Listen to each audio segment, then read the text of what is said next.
Welcome to One-on-One. I'm Steve Adubato. It's our pleasure to welcome for the first time Dr. Kevin Yao, who is a neurosurgical oncologist, Englewood Hospital and Medical Center. Good to see you, doctor. Thanks for having me. Explain what neurosurgical oncology is. It's someone like myself who specializes in the surgical treatment of brain and spine cancers and tumors. Okay. Now, is there something unique, or what is it that is unique about those particular kinds of tumors?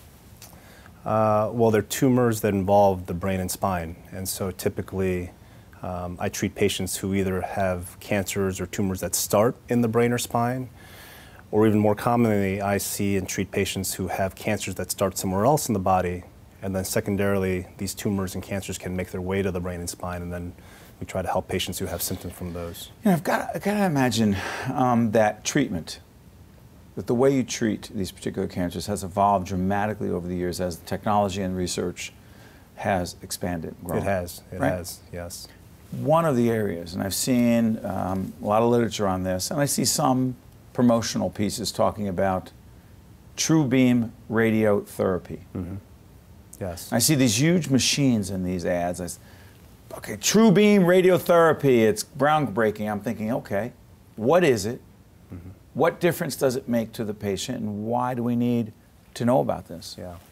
Well, I mean, just to give you an example for what I do, traditionally, say, half a century ago, the only way to really deal with a cancer that made its way to the brain, say someone had cancer in the lung that secondarily spread to the brain, the only way to do treatment for that kind of tumor was either what's called whole brain radiation, meaning you basically blanket the whole brain. The whole brain? The entire brain, not even just the area that had tumor, but the entire brain with a dose of radiation, hoping that that kind of general treatment would control the tumor. Hoping? Hoping, right. Or a second option would be to do open brain surgery. So you can understand how... Open brain surgery? Yes, yes.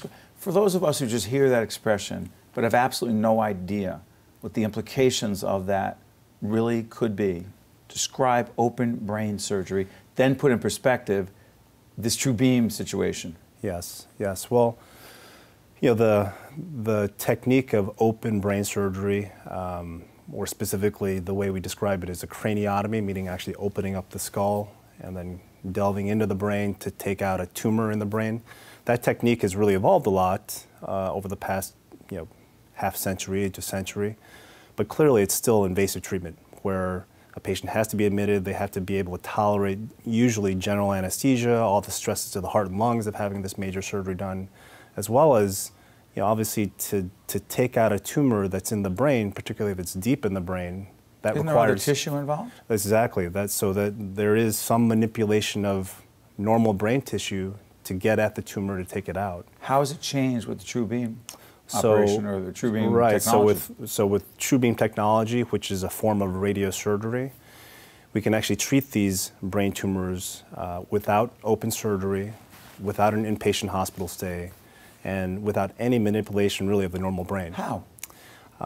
Essentially what radiosurgery is focused beams of high-dose radiation, all focused on the three-dimensional nature of the tumor, meaning all these little beams of radiation essentially cone in on the tumor such that the tumor itself receives a really, really high dose of radiation that essentially kills it, but where all those separate beams sort of go through all the normal brain tissue essentially receive minimal to no radiation.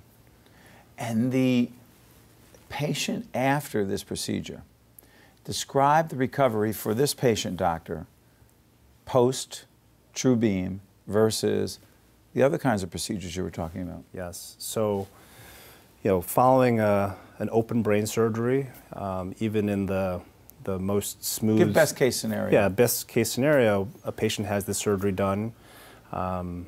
Within a couple days, they're up and around moving, and so that by, say, like 3 days after the surgery, they're finally going home. But they're going home still with a pretty significant recovery period ahead of them, where they go home and still need to deal with managing the wound and really kind of regaining their strength, which all in all takes at least, I'd say, the next 2 to 4 weeks after open brain surgery.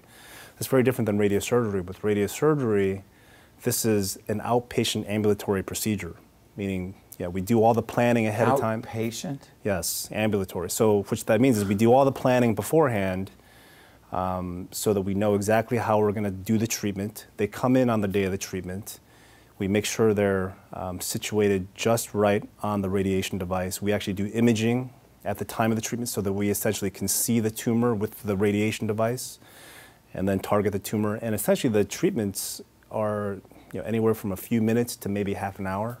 And then they essentially have, the treatment itself on that day really has no effects at all, and they go home. No effects? Yeah. Yeah. So they go home and what?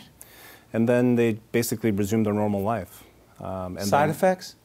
What side effects there are side effects of the tumor essentially reacting to the radiation. So occasionally the tumor might swell a little bit and that sort of thing, but generally patients do very, very well from this with no effects at all. Doctor, what are the implications long term of what we're talking about?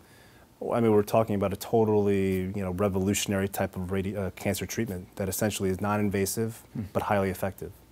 For you, I'm curious about this. I asked you before we sat down to officially start the interview, when did you know that this was the field you wanted to go into? I think the first time I interacted with a cancer patient is the first time I really kind of decided this is what I wanted to do, because the relationship you form as a doctor with a cancer patient is very different. I mean, it's a long-term relationship where you really are, helping the patient with the most basic needs, and you essentially see the patient all the way through. Is it personal for you? It is. It is. It's personal for you. It is. I mean, you can't help but make it personal when you deal with cancer patients and try to help them. It really is. You don't buy the argument. It's interesting, without getting into overly philosophical discussion. That's what Patch Adams, the real Patch Adams, because there wasn't just a movie, it's a real person, right? Yes, yes. And he said that to practice humanism in medicine, as our good friend Dr. Arnold Gold talked about, right? Who started the movement called humanism in medicine. He said you cannot take the empathy and compassion out of great clinical care. You believe that? I definitely do. I mean, there's nothing more rewarding than having just a routine checkup with one of my cancer patients that I've treated and just see that basically they have a totally clean bill of health, and they're so happy and they just resume their normal lives and they have their families there, and there's nothing more rewarding than that.